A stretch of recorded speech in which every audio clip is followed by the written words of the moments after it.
On a mostly abandoned strip of Jefferson Avenue near Zug Island, there's a company that's weathered the storm. Lockeman's Hardware and Boats is one of the few non-industrial businesses still open in Delray. The shop started as just a hardware store in 1918 and then expanded to include fishing boat repairs and part sales a few years later. Owner David Zammit shows me around. This is the motor room. But it also has my little museum in it. Among the artifacts, there's a donated boat motor that's as old as the shop, a blue and orange race boat sweater from the 70s, and an antique adding machine that Zammit says was still being used to ring up customers when he was hired here. That was in 1975. Zammit liked working here so much, he bought the business from the original owner's grandson in 2001. Flash forward to today, and that's 97 years of business for this shop. Zammit says in some cases, they've worked with 4 generations of customers. Howdy. How can I help you today? Customer Laura Herberg lives just a few blocks away. She's in today to pick up a part for her furnace. It's a size the shop keeps on hand especially for her. During the transaction, Cadman tells Zammit that her husband was recently killed in a hit-and-run accident. Really? Yep. Down here? Up on 75. And he backed up and left.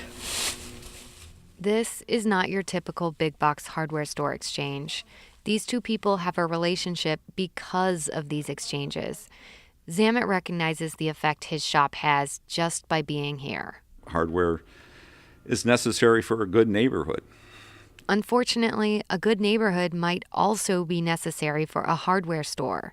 And with Delray's population losses, it just doesn't have the people to support that side of the shop. Zammit says there are only about 15 to 20 customers who live in the vicinity and come in regularly, mostly for plumbing and electrical supplies. The hardware side of the business now is basically a break-even. It's not a moneymaker anymore, which is very sad.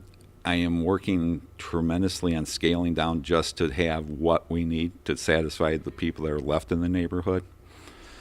But I can see a time that, we'll probably have to close the hardware side of the business. Which would make things a little less convenient for someone like Laura Herberg, if she's still living in the neighborhood. But I'm hoping the bridge takes us.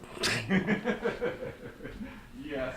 She's talking about the proposed bridge to Canada. Cadman, like many of her neighbors, can't wait for her house to be bought out to make way for it. She says she's ready to live in a safer place.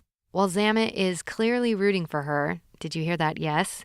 He's happy that it looks like he'll get to stay. As it's all written today, it's not going to interfere with me at all. The amount of work that's going to be done to 75 has me nervous. But I lived through the Gateway project, and my customers still found me. So they'll find me through this project here. The Gateway project, the rerouting of truck traffic to and from the Ambassador Bridge.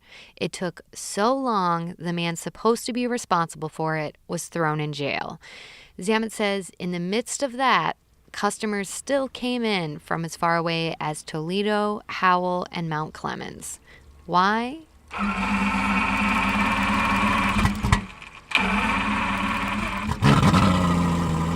This is the sound of a fishing boat motor being diagnosed for repairs.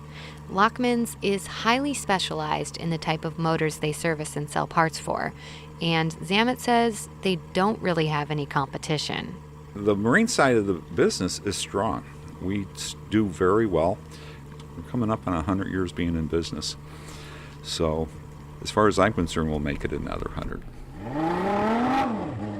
For WDET, I'm Laura Herberg.